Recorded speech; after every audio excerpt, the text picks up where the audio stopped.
Classics, a Rugrats Hanukkah.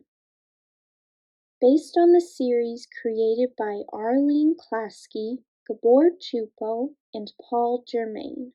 Illustrated by Kim Smith.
The episode A Rugrats Chanukah was written by J. David Stem and David N. Weiss.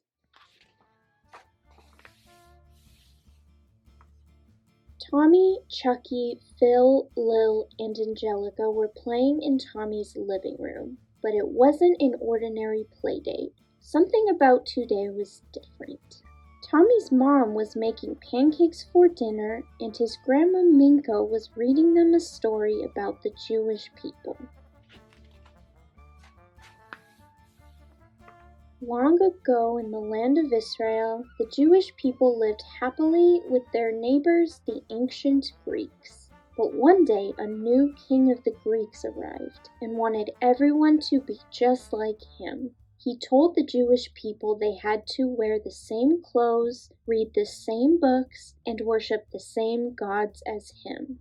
Tommy, if that new king catches us with our old books, we're gonna get in a lot of trouble. I don't care, Chucky. These are the books that our forefathers read, and our 5 fathers, and our 6 fathers, and I'm not stopping now. A hero stepped forward to challenge the king. His name was Judah, and he was the leader of the Maccabees, a group of brave Jewish warriors. A Maccabees gotta do what a Maccabees gotta do. He was a brave leader, and he led his people against the powerful armies of the evil king.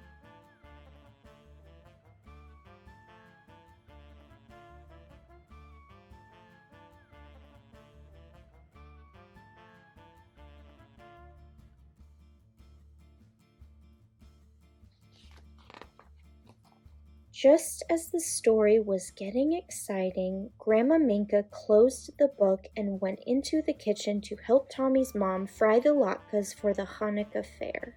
Potatoes, water, and salt? These just don't seem like pancakes, Chucky's dad said. They're potato pancakes, Tommy's mom said. We fry these, and sometimes donuts, to remind us of the oil used in the miracle of Hanukkah. Something funny is going on, Tommy said. Mom's making pancakes at nighttime. My grandma read us that story about the Maccabees, and my grandpa gave us chocolate money and these cradles. And that's not all, he said. Every night I have to wear that funny hat while Grandpa Boris says some stuff I don't understand, and Mom lights another candle, and then I get a present. Maybe they're having all your birthdays at the same time, said Phil. Maybe you're all grown up now and you gotta get a job, said Lil. Make a wish and blow the candles out." The babies lifted Tommy up to the very top of the TV. He was just about to blow out the candles when his cousin Angelica walked in. "Dumb babies," Angelica said.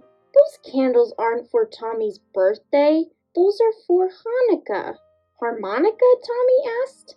"Hanukkah is that special time of year between Christmas and Misgiving when all the bestest holiday shows are on TV," Angelica explained.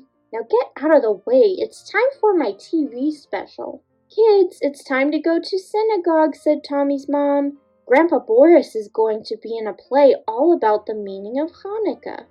"Phooey," Grandpa Boris said. "This play will be the end of me."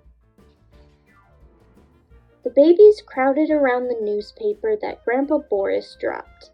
The man in the photo looked scary. "The meaning of Hanukkah," the baby said. "I had to play with a meanie at daycare once," Chucky said. "He put a worm on my head." "That's it then," said Tommy. "Grandpa Boris needs our help. We've got to put the meaning of Hanukkah down for a nap." Before the play, the family went to the Hanukkah Fair.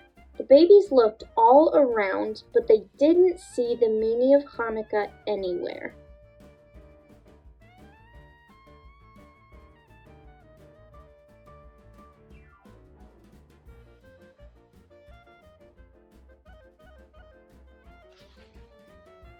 Angelica tried a latke but quickly spat it out. "Yuck! Torpedoes," she said. "What kind of bobo head makes pancakes out of torpedoes?" "I don't get it. We've looked everywhere," Tommy said. "It's hard to find the meaning of Hanukkah," Phil said. Then the curtain rose and the play began. A man stomped on stage and pointed his sword at Grandpa Boris. The babies gasped. It was the meaning of Hanukkah! The babies bravely rushed on stage to save Grandpa Boris.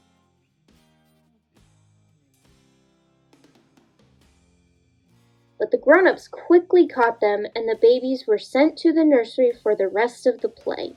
"We were trying to save Grandpa Boris from the meaning of Hanukkah, but the grown-ups wouldn't let us," Tommy explained.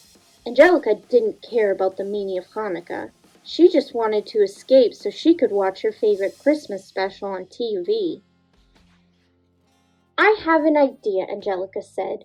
"You don't need blankies and stuff to put a grown-up down for a nap. You know what you need?" Angelica freed the babies from the nursery and led them into the janitor's office, where she had seen a TV before she was locked in the nursery. "The onlyest thing a grown-up needs is a TV," she whispered.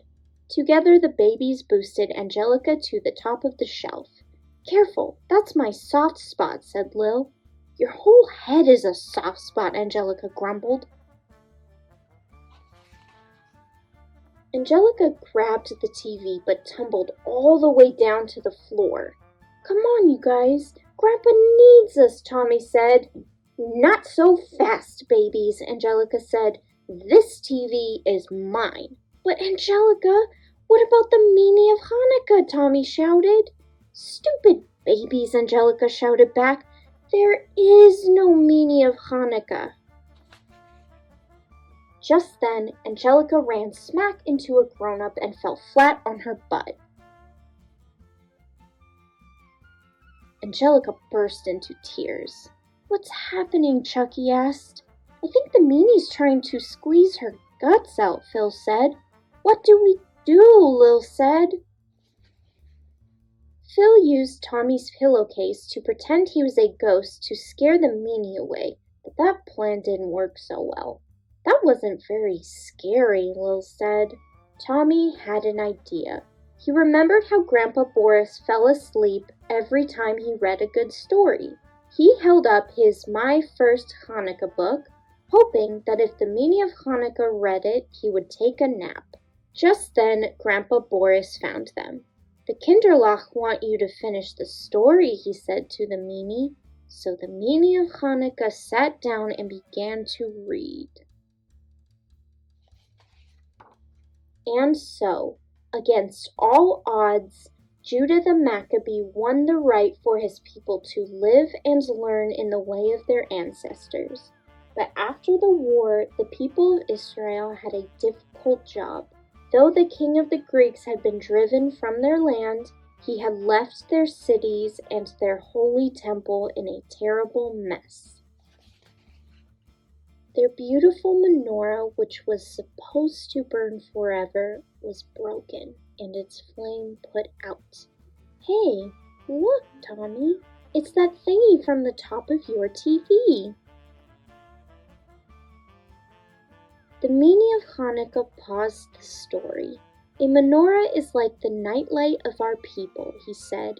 In times of darkness, it shines on the whole world, reminding us not to be afraid to be different, but to be proud of who we are. It was filled with oil, which makes it burn, but today some people use candles instead.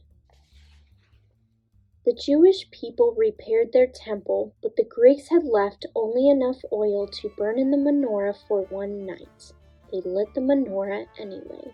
What the people needed was a miracle. Yeah, a miracle.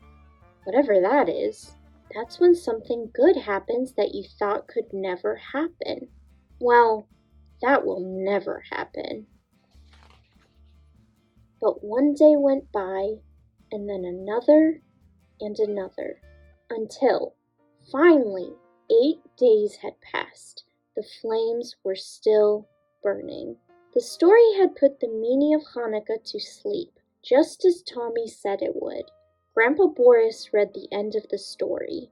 And to this day we light the menorah every year to remember the miracle of Hanukkah. Just then, the curtain rose and the babies saw that they were on stage. The grown-ups sat in the audience looking very surprised to see them.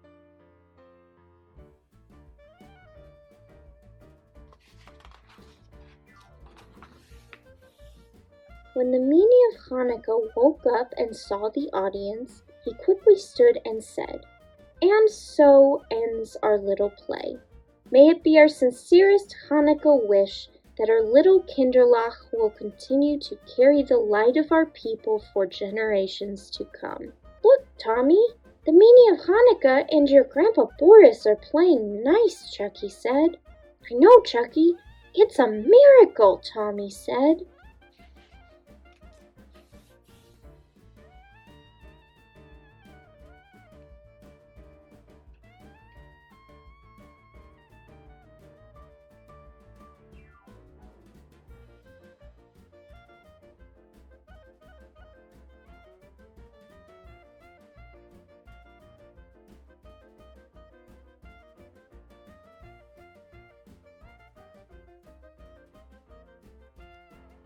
The end. Chag Sameach. Happy Hanukkah, everybody.